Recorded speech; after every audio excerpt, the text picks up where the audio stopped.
Greetings to each and every one of you, and welcome to this week's podcast, where you can count on me to explore current world events from a biblical and prophetic perspective, so we, as God's children, can know exactly how He wants us to respond. What I believe is top of mind for nearly everyone in the world today includes the events specific to Iran and the Middle East, the intensified claims of radical Muslims to take over the world, and President Donald Trump's response to world uprisings. And all of this needs to be considered in light of the Bible and ancient and modern day prophecy and the reality of both the spiritual and natural aspects of life on earth. Helping me again today to make sense of world events is Mike Steger, co-founder of Promethean Action, who returns with part 3 of our interview. This week's topic considers President Trump's strategic efforts to remove the United States from globalist control, to restore the United States to a sovereign nation, while encouraging all other nations to do the same. In the natural, what we need to understand is that the modern-day Iran government was the construct of the British Empire. With the 1978 uprisings in the Middle East, Britain believed the Shah would not prevail. By 1979, British policy was dictated by the cold calculation of national interests, which necessitated abandoning the Shah to prevent a total rupture with the new Islamic government, which they, the British, initially believed could still act as a bulwark against the Soviet Union. As we've been learning from Promethean Action, Great Britain has been the leader of the globalist movement for decades upon decades, seeking to have endless wars as a means of their power, control, and wealth accumulation. As we've learned from Alex Newman, another guest I've had frequently on the show, the British have stoked the passions of those who are part of the Muslim Brotherhood, encouraging their migration, believing they could be used as a battering ram against Western countries to bring them to the globalists' compliance. Especially since June 2025, there has been a tremendous upsurge in radical Muslim leaders calling for compliance with Sharia law and the takedown of Israel and the United States. A quick online search turned up several videos. Representative Chip Roy stated, quote, "They want America to become Islamic. Their goal is for the Western Hemisphere, for Western civilization in the United States, with Texas as ground zero to become Islamic," end quote. Speaker Mike Johnson stated, quote, "Sharia law in the United States is a serious problem that directly conflicts with the Constitution," end quote. I also read, 39% of Muslims in the United States want Sharia law implemented in the next 20 years. Another video headline stated, quote, "Their plan is to destroy the United States by imposing Sharia. Bombshell testimony unmasks Islamic law threat." You'll find a link to that and others in the show notes.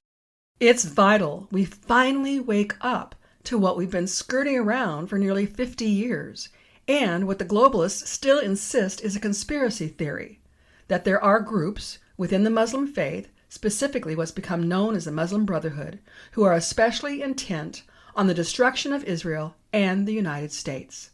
While there have been evidences of this throughout the Middle East, as of today, Iran and its proxies is the head of the snake. Based on records of United States foreign policy, since the 1979 Islamic Revolution, multiple United States presidents spanning from Jimmy Carter to Donald Trump have pursued policies aimed at containing Iran's influence, military capabilities, and nuclear ambitions. But President Trump is the first to take action. This is the natural manifestation against a spiritual reality being experienced in our world today. At this point, I don't think anyone can deny we live in a natural world that experiences the spiritual realities of both good and evil. There are ancient spirits of good under God and ancient spirits of evil under Satan that are still at work in this world. And since the spiritual reality has all impact over natural reality, let's take some time to consider this. With the resurrection of Jesus, all evil spirits have been defeated. Their ability for victory has already been overcome. God has revealed His plans for the world so that every person He intends to be born has the opportunity, which encompasses a specific timeline. Additionally, God has revealed how evil will continue to operate, and at God's appointed time will position itself as ruler of this world, influencing all humans who will continue to reject God and his ways, which is the unfolding of God's plan to ultimately remove all evil and create a new heaven and earth for his people, the people who reject evil in preference for God. Just as God has promised, he has reassured that while evil will progress, getting to a point where it reigns over the world, that time is not now. And when it is time, that time will be short-lived. In Matthew 24, Jesus speaks of the end times and explains, quote, "Watch out that no one deceives you, for many will come in my name, claiming I am the Messiah, and will deceive many. You will hear of wars and rumors of wars, but see to it that you are not alarmed. Such things must happen, but the end is still to come. Nation will rise against nation, and kingdom against kingdom. There will be famines and earthquakes in various places. All these are the beginning of birth pains." And this is the point I firmly believe we are. We are at the beginning of birth pains. The next verse, verse 9, reads, "Then you'll be handed over to be persecuted and put to death, and you will be hated by all nations because of me. At that time many will turn away from their faith and will betray and hate each other, and many false prophets will appear and deceive many people. Because of the increase of wickedness, the love of most will grow cold, but the one who stands firm to the end will be saved. And this gospel of the kingdom will be preached in the whole world as a testimony to all nations, and then the end will come. So when you see standing in the holy place the abomination that causes desolation, spoken of through the prophet Daniel, then let those who are in Judea flee to the mountains. Let no one on the housetop go down to take anything out of the house. Let no one in the field go back to get their cloak.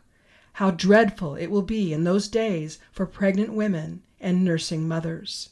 Pray that your flight will not take place in winter or on the Sabbath, for then there will be great distress, unequaled from the beginning of the world until now, and never to be equaled again. If those days had not been cut short, no one would survive. But for the sake of the elect, those days will be shortened. At that time, if anyone says to you, 'Look here, it's the Messiah,' or 'There he is,' do not believe. For false messiahs and false prophets will appear and perform great signs and wonders to deceive, if possible, even the elect. See, I have told you ahead of time." End quote. We also read in Revelation chapter 13, verse 5, that God has appointed a set of 42 months, which is 3.5 years, for the beast, which is the promise to shorten the time for the elect's sake. With all of that in mind, I want us to stop and consider life as we've experienced it since 2020, which is 5.5 years. What have we seen? The exposure of evil wherever it exists, on display for us to next see God intervene against evil, because this is not time for evil to reign. During the same time since 2020, we have seen people wake up to the reality of good and evil, God and Satan. We have seen people earnestly wanting to learn more about Christianity, while radical Muslims openly declare destruction of the Jews and Israel, and of the Christians and the United States. I've said before, and I've never believed more, that we are living in a time of a foreshadow, a precursor of the last days, demonstrating to us how people could be deceived to take the mark of the beast. Think of the COVID shot, and how the reign and rule of evil will cause some people to run to God through faith in Christ, while others will harden their hearts and insist on their alignment with Satan. But it is a foreshadow, because the time of Satan's control is not now. Evidence in support of my claims prevails. In the midst of the present-day atrocities that have occurred against the people of Iran by their own government, Christianity is the fastest-growing faith at this very time. Reports are that Christianity is experiencing significant growth, primarily in the global south, driven by high birth rates, missionary work, and charismatic movements. The fastest increases are occurring in sub-Saharan Africa, notably Nigeria, DR Congo, Ethiopia, and Tanzania, Asia, China, India, Indonesia, and parts of Latin America, with Iran showing the highest conversion rates. And Christianity is still the predominant religion in Europe, the Americas, sub-Saharan Africa, the Philippines, and Oceania. By population count, the largest Christian nations are the United States, Brazil, Mexico, Russia, and Nigeria. By percentage, Vatican City and East Timor are nearly 100% Christian. Based on history, whenever there is persecution of Christians, more people come to faith in Jesus. Why? Because we are forced to see evil for what it is. Evil that wants to kill Jews and Christians because we choose God. We must pray for all who are of the mindset to oppose and kill Jews and Christians to come to the truth about good and evil. We must never respond in kind, believing we should kill those who oppose us. Never. This is a mandate from Jesus himself, which radically distinguishes the love we have because of Jesus from the hate others have because of Satan. Now, to help us better understand this ancient Middle East conflict, consider the history of the Jews, Christians, and Muslims. The Hebrew/Jewish people were established or called by God around 2091 BC, beginning with his covenant with Abraham or Abram. Those who willingly aligned themselves with God were accepted as Hebrew. God's promise to provide a Redeemer was fulfilled through the lineage of Abraham. The Christians were established based on the coming of the promised Redeemer, the second person of the triune Godhead, taking on human form to overcome sin that separates people from God once and for all by his resurrection, which occurred about 30 to 33 AD. Those who willingly align themselves with Jesus, who is God, are accepted as Christians. The Muslim religion, or Islam, was established in early 7th century, roughly 610 AD, in Mecca, located in modern-day Saudi Arabia, by the human prophet Muhammad. Those who align themselves with Muhammad are Muslims. All Jews, Christians, and Muslims claim Abraham or Ibrahim as their supreme spiritual patriarch. Muslims consider Ibrahim as the father of prophets, alongside his firstborn son Ishmael, who was born of Hagar, Sarah's maidservant. Ishmael is considered the ancestor of the prophet Muhammad and the Arab people. Jews and Christians consider Isaac, Abraham's son born of Sarah, who was the son God promised, as their ancestor and father of the Judeo-Christian faith.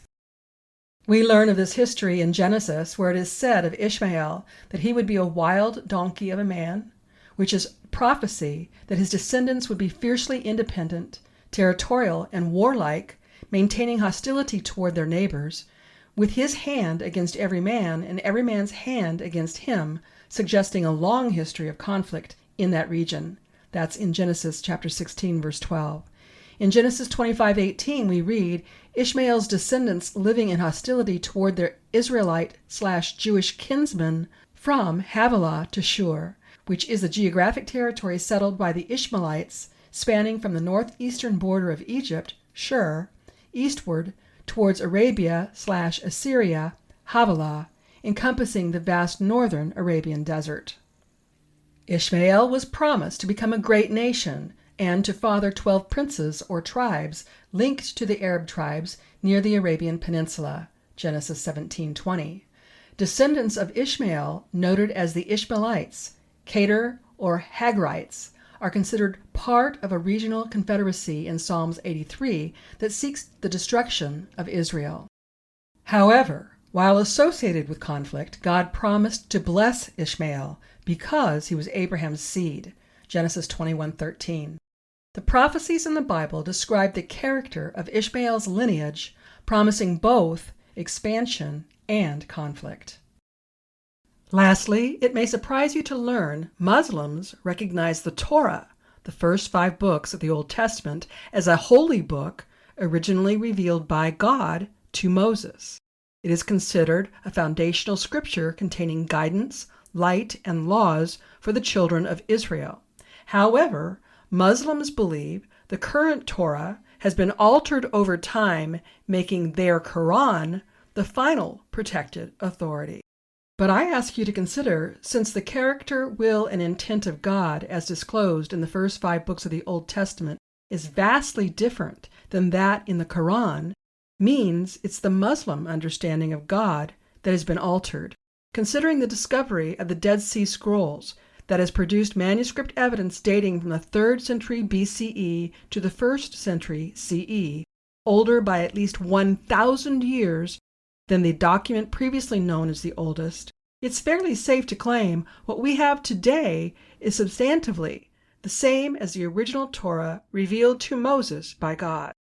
This means the Old Testament has stronger manuscript support than any other work of classical history, including Homer, Plato, Aristotle, Caesar, and Tacitus.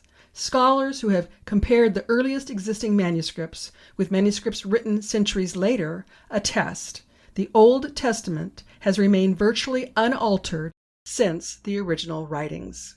When asking AI the question, does the Torah have stronger manuscript evidence in support of it than the Quran? The answer comes back, yes, the Torah has stronger manuscript evidence compared to the Quran, as there are multiple ancient manuscripts of the Torah that date back significantly earlier than those of the Quran. In contrast, the earliest verifiable documents related to the Quran do not exist from the time of Muhammad's death, making its manuscript tradition less robust. This is a subject vehemently contested by Muslims. I suspect for several of you, hearing what I just shared is eye-opening, and that's good. We all want to live our lives on the basis of truth. We have been subjected to planned propaganda under the agenda of the globalists for decades upon decades. What we have been told to believe as truth is being revealed in our day as the deceptions and lies they really are. Again, if you haven't already gotten my book, Examine Your Faith, Finding Truth in a World of Lies, please do. It explains so very much. Listen to the end of this podcast to learn how you can get a special discount as one of my podcast listeners. What we are living in is a time when God is dismantling the evil world systems that have been progressively operating for hundreds of years.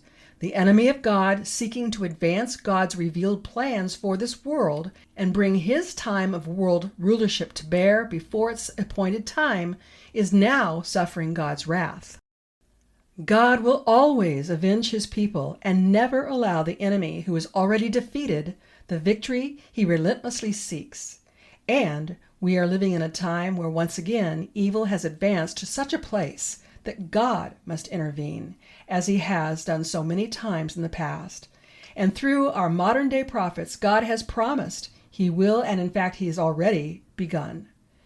Now I want to transition to my third and final interview with Mike Steger, co-founder of Promethean Action, where he helps us better understand much of what President Trump is doing at this time.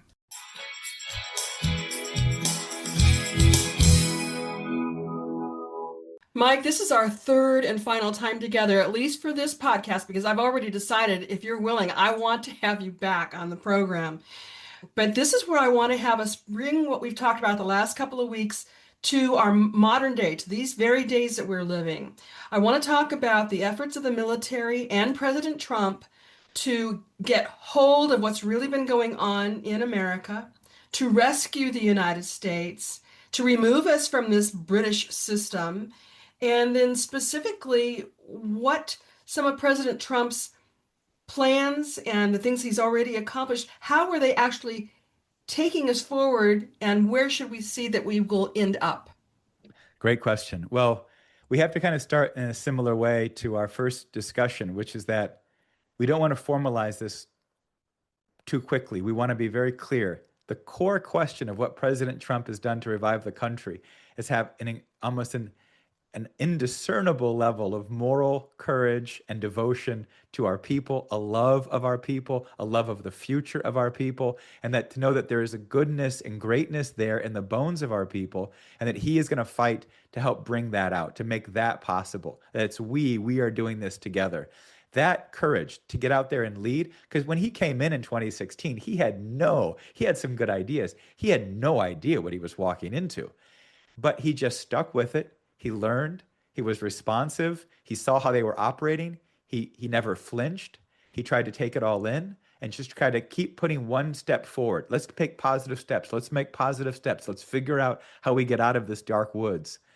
And that courage, that commitment, regardless if he knew the answers or if he did everything perfect or every tweet is perfect, he had a commitment. And that's what the Pilgrims had. That's what anybody building a new civilization, a new nation, no nation is built on anything but that kind of determination and courage.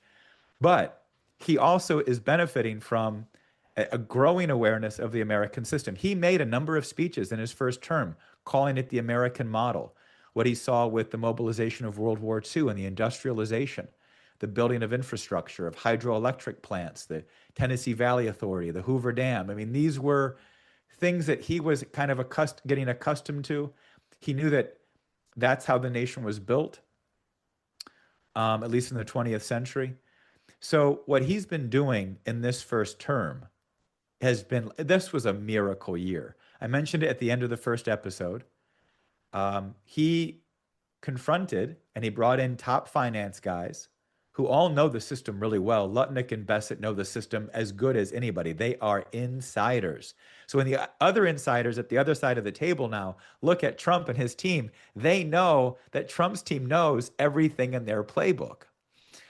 And so these guys talked about it. Trump said, look, we've got to figure out how to get trillions, 10, $20 trillion of investment into this country. If we're really going to get the economy to move, we can't depend on Wall Street. Lincoln famously went to Wall Street to get a loan to fight the Civil War. And they told him, sorry, we don't have an interest in funding that. That's why Lincoln had to go to the greenbacks and reorganize the banking system, because Wall Street and the globalists will never lend to make sure the nation solves its problems and builds its way out of things. So Trump couldn't count on Wall Street and Jamie Dimon to build his way, or the Fed and Powell. They weren't going to help.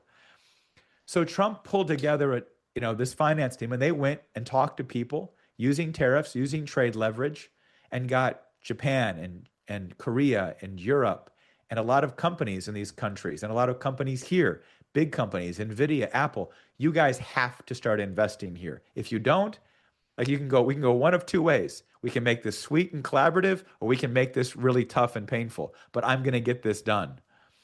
And so that's what we see. We see the Supreme Court, again, not endorsing this approach with their rule on tariffs. But it doesn't matter, because Trump is already way beyond that. We don't need emergency tariffs. We can go with traditional systems of tariffs. He's going to be bringing that into bear. That's probably a good thing. It's going to add some stability. Yeah. So the tariffs are huge. The investment, though, the 18 trillion, and it's coming in. Certain states are seeing a lot of it rapidly. I live in Michigan. The auto industry nationally dumped $250 billion into the EV green scam under Biden. That's all lost. They're having to write it off. These are grumpy engineers. These guys are not happy right now. I mean, that's literally, they're not going to work in a very good mood. So it's a little bit slower turnover here, but we're investing into aerospace. We're doing new aluminum smelters, steel. We've got a nuclear renaissance that's going to be taking place. So we're reindustrializing. And our U.S. Trade Representative Jamieson Greer, you want to see speeches on the American system? This guy gave one at the National Conservative Conference in September. That's online. He gave one at Davos at the America House or USA House in January. That's online.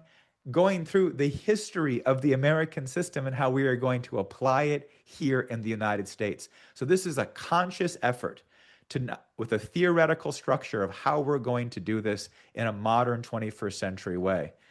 That means the infrastructure, the energy, but a couple of things Trump's doing, just to touch on it, and then we can come back if you have some specific areas. one of the things of the American system is that you have to inspire people. So the government should get involved, not in the day to day. It should get involved in the things that the private sector alone can't do, that seem impossible. But if the government comes in with its aggregate power and says, we are going to do this, then it vectors, it pulls in companies, it pulls in investors, it pulls in the citizenry to be a part of that. Like, this is what it means to be American. In the 1800s, that was the Erie Canal. The Erie Canal was get this, we did not have a civil engineer in the country when we decided to build the Erie Canal. We had bankers and school teachers figuring out how to build the Erie Canal. We built a class of engineers by the guys who worked on the dam and figured out how to build the largest dam in the world at that time. I mean, That's largest American canal. ingenuity. Totally, totally. No academic training. We commit to it. It's morally right. And what that did was it opened up all of the Midwest, all of the iron, all of the coal, all of the industry of the Great Lakes. All of that was opened up. So today, we all know that in the corner of our eye, there's something that we started, but we didn't finish. And that was the moon landing. Why did we go? Maybe 6 times over a course of 3 or 4 years, and then we just stopped. Mm-hmm. Why? Why did we stop? Because we decided to collapse. This is when globalists really take over. Kennedy's been killed. Nixon's been put through an impeachment process. A coup, really. That was a CIA-run coup against Nixon. We're in the midst of a Vietnam War. We should have never been in this Vietnam War. The globalists sucked us into it. And so we just went inward. So Trump has committed to bringing us back to the moon. Elon Musk is now shifting his efforts away from Mars to the moon. And it's something about that this is, God gave us all of creation, not just Earth, not just this planet, but he gave us all of creation. And so us taking that leap to the moon and sustaining that, and then maybe going even to Mars as we continue to progress, is part of understanding what God has truly given us, the great gifts, the great resources that are available. And it's kind of an impossible thing. Colonizing the moon with a permanent base, it'll have some defense purposes, but it's mostly going to have some scientific purposes, exploration. We'll be able to see aspects of the universe that God created from the moon because of no atmosphere that we could never see on Earth. So there's going to be a lot of challenges to it. We're going to develop new energy supplies. We're going to develop new technologies. But here's the thing I love the most. In 1969, when we landed, probably not every house had a television back then. Right. Today, everyone's got a television in their pocket. We're going to Yeah. have 4D high definition, not just about, cool tech stuff. The techies and the futurists and all these people can kind of get you a little bit cynical about all this technical stuff. But we're talking about a profound leap of mankind, like leaping to the Massachusetts colony by a bunch of pilgrims. And it's going to inspire young people to stop accepting the climate change, the apocalyptic doom and pessimism that's affecting our culture. And so we're going to start to uplift people that we can do anything. If we can do that on the moon, why can't we build a healthcare system that functions? Why can't we build schools that really elevate and teach our children that there's no limits to real growth, that Christian hope starts to come back again as a living principle? So that's a big part of the space program. And then another technology is going to be an energy one. Trump's own company, Trump Media and Technology Group, about 2 months ago bought a fusion energy company. So this is like fission, but it's a little bit more advanced. It's like a fusion bomb, but controlled. This is now fusing light elements. There's no reason to get into the technical stuff. But what it means is that the fuel supply is not uranium.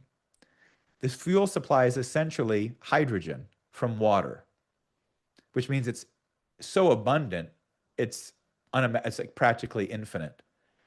So we are now, right now, our nation has the plans. Trump's company is going to build one, probably in Tennessee, a commercial fusion reactor. We're going to start construction this year is the plan. And there's another company, Commonwealth Fusion, building one in Virginia. We're looking at a new era of abundance, which can do 2 things.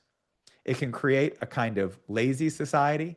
Everything's so comfortable. let's just indulge in all kinds of pleasure, or it can really provoke us to learn the lessons of the last 50 years where our nation and civilization have nearly been destroyed, to get back to that sense of living for the eternal, living for the human soul, getting back to that moral discipline, that love of future generations, and building up a culture which reflects where these discoveries come from. Because these discoveries of space exploration, these discoveries of new energy, of new technology, don't come from hedonists. They don't come from globalists. They come from very devout people that are looking to understand God's creation and improve the life of man, to take the burden off the back of man and to allow all people access to God and God's creation. That's what we are kind of building. And that's really the American system. I think that's what Trump's potentially unleashing. And this last year has been a miracle, and we've got a lot more to go. Absolutely. And I love how President Trump is being very vocal with his desire to rededicate the United States of America to our Creator. Now, we have the midterms coming up, Mike. Very important, perhaps the most important midterms maybe in the history of the United States. I'd like you to address that a little bit, and then I'll have one more question before we need to wrap today's program up. Okay, that's great. Big midterms.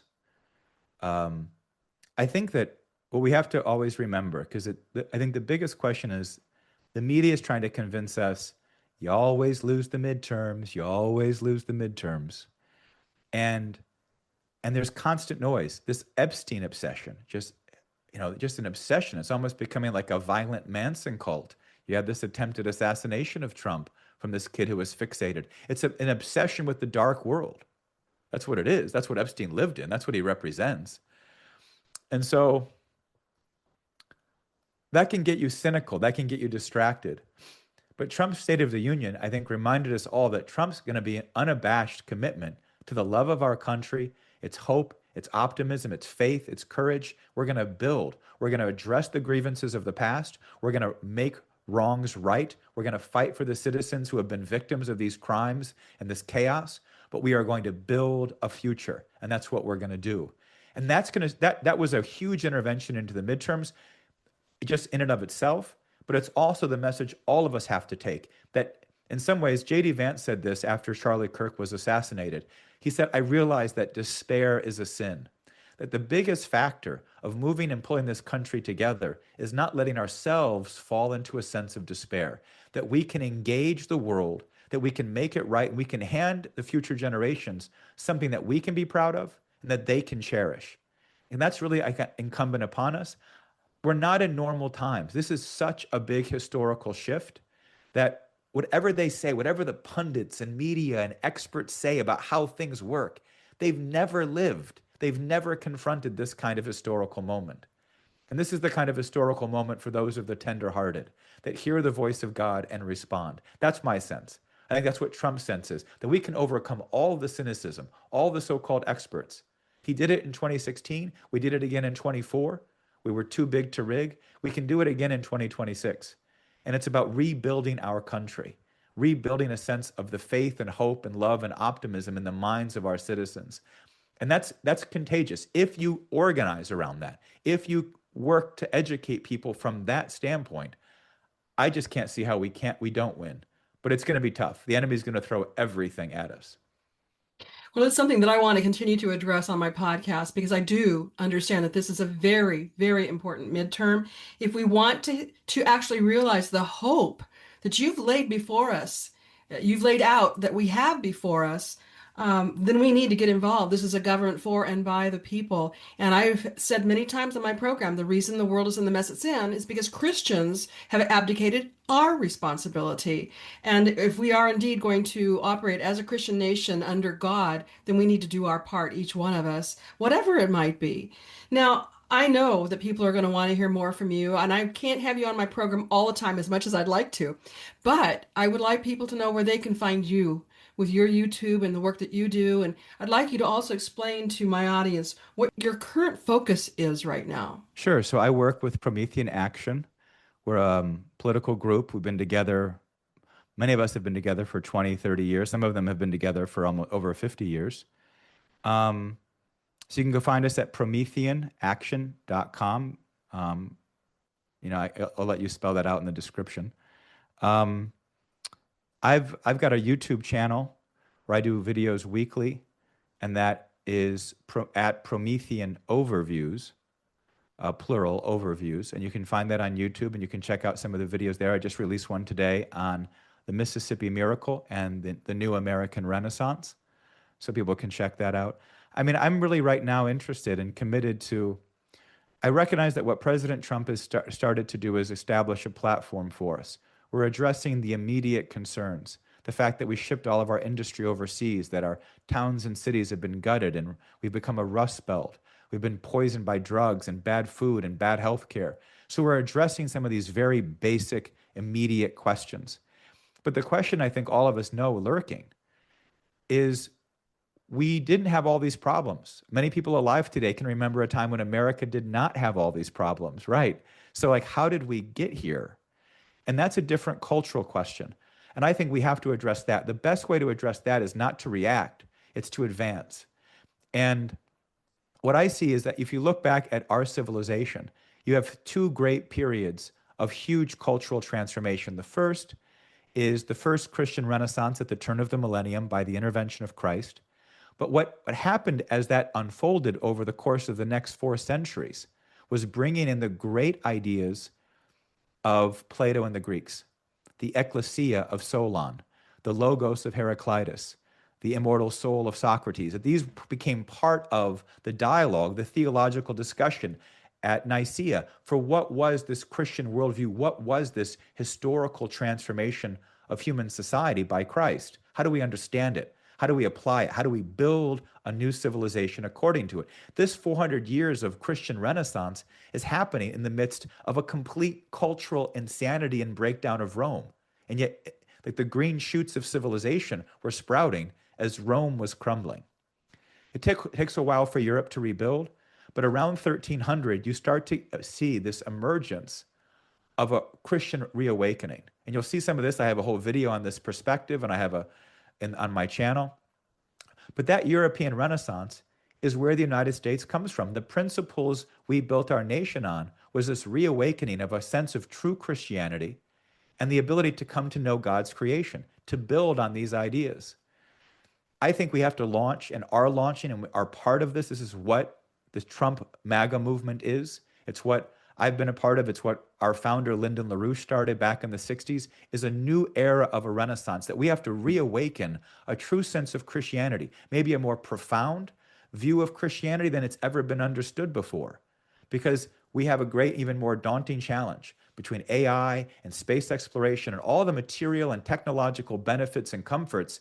It's even more incumbent on our civilization today to understand the human soul, to understand the eternal, to understand God's mission for mankind. And so that's part of what I'm dedicated to doing, and hopefully people want to join in. Outstanding, Mike. And I definitely will make sure that the information where my audience members can find you is readily available. And I certainly want to have you back. Thanks so much.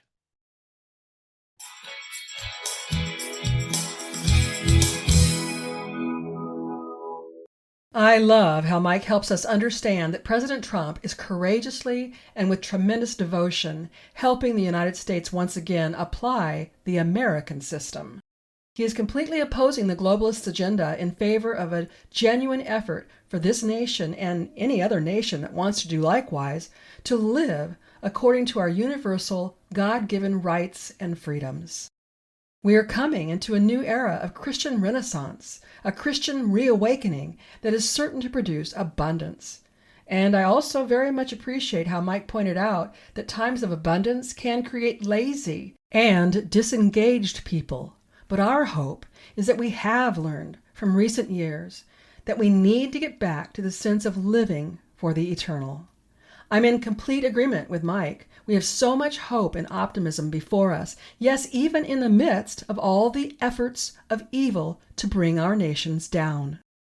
As we also discussed, the United States' upcoming midterms are the most important, perhaps ever, in the history of this nation. Please be in prayer about these elections, for there to be no opportunity for fraud, which certainly includes praying for the SAVE Act to pass, requiring all United States citizens to show ID in order to vote. Pray for the continued exposure of all sin and evil wherever it exists, and for traitors and evil leaders to be revealed and held accountable. We definitely have our work cut out for us to be engaged in the spiritual battles through prayer and decrees and declarations according to the authority and power of Jesus. For us to get personally engaged in the natural realities, encouraging others to turn out to vote, to support legitimate candidates, and most importantly, for us to determine we will, as Mike stated, help our nation advance by making certain we are workers of the harvest, that we are telling others about Jesus and making disciples of all nations so that in generations to come after us, God is properly glorified. In our day, the enemy of God and the lack of involvement by God's people brought us to the very brink of losing our nation and our God-intended freedoms to the evil plans of the globalists who are partners with Satan. The best way we can thank God for his intervention in our behalf is to do all we can with our lives to promote and advance God's agenda, to promote and advance God's kingdom will be done on earth as it is in heaven. Next week, I'm sure we'll have more to explore about the conflict in the Middle East, and I don't yet have confirmation for a guest, but in the weeks thereafter, I am delighted to bring you yet another outstanding voice among the great thinkers and journalists of our day. Now, I ask you to please listen to my closing announcements and to take advantage of the many goods and services I bring you in an effort to at least cover the costs of this podcast. If you like what you hear from me with this podcast, I highly recommend my book series, my award-winning blog, and consider signing up for my certificate course in apologetics.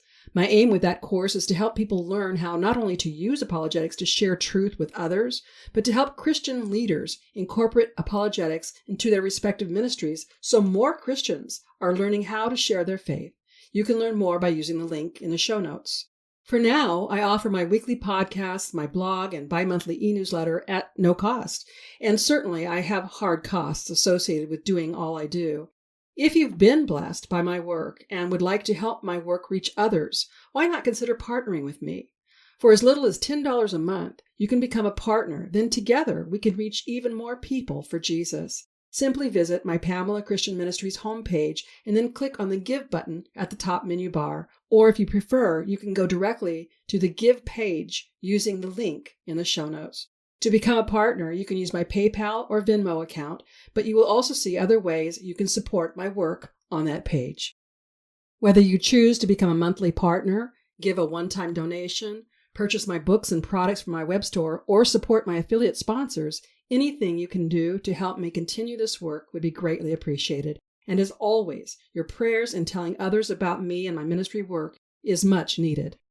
When it comes to my selection of affiliate sponsors, I first look for Christian-owned and operated businesses, and I make a point of personally using the products or services so I can fully endorse them. I seek sponsors that offer products or services you can get via the internet worldwide, and I specifically consider what is common to most people universally. So you'll find health, beauty, and wellness products through Dr. Zelenko's Z-Stack supplements and from QE Strong. Dr. Zelenko's Z-Stack supplements are truly amazing and are available to my listeners for a 5% discount per purchase or a 10% discount for a monthly subscription using the promo code FTLB. You may have heard my interview with Rob Renee about QE Strong. Discover the benefits of quantum energy to overcome all sorts of ailments. Visit QEstrong.com and use the promo code FTLB at checkout to receive your discount. Then my newest affiliate I'm really excited to bring you is Q Streaming. That's CUE Streaming Television. People with United States addresses can get over 3,000 channels, including live TV with streaming television without a contract. Get all of your local networks and favorite movie and sports and pay-per-view channels for about half of what cable costs. See the video promo link in the show notes to learn more. Affiliate sponsors only provide financial support to me when you purchase what they offer. So before you support Amazon or any other retailer, if I offer what you're looking for, please purchase through me. When it comes to special occasions, birthdays, or Christmas gifts, consider my books, jewelry, CDs, and more from my web store or any of the affiliate goods and services I offer. When you purchase from my web store, be sure to use the promo code TRUTH, TRUTH, to receive a 20% discount. Again, you'll find all the links in the show notes. If you like the content and resource material I bring you with this podcast, you'll find much more by connecting with me through my blog. In fact, my blog has been awarded 2 unsolicited awards for Christian content. And I'm also very active on social media. I can cover much more on social media than I can with this weekly podcast. And if you're not already subscribed, please subscribe to my complimentary bi-monthly e-newsletter. I offer encouragement, special offers, and one of my signature recipes with each and every edition. Yep, I'm a foodie and I love to entertain, which is why Faith, Family, Friends, and Food is a bonus segment of my bi-monthly e-newsletter.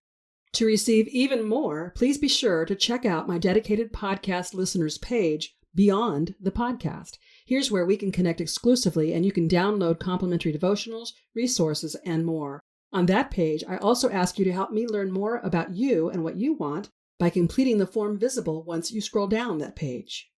And something that is very easy for you to do and would mean a lot to me is for you to rate, subscribe, or comment on this podcast according to what your preferred listening platform allows. You know how it works. The more likes and subscriptions to this podcast, the more opportunity we have to expand the listening audience. And that means we can reach more people with the gospel message of Jesus while helping people learn how to better apply their Christian faith. I hope you'll join me next week and tell your friends and family to listen right here on Faith to Live By, where we learn how to gain spiritual victory over life's issues. Until next week, I'm Pam Christian, asking you to remember Christ died for us. The least we can do is live for Him.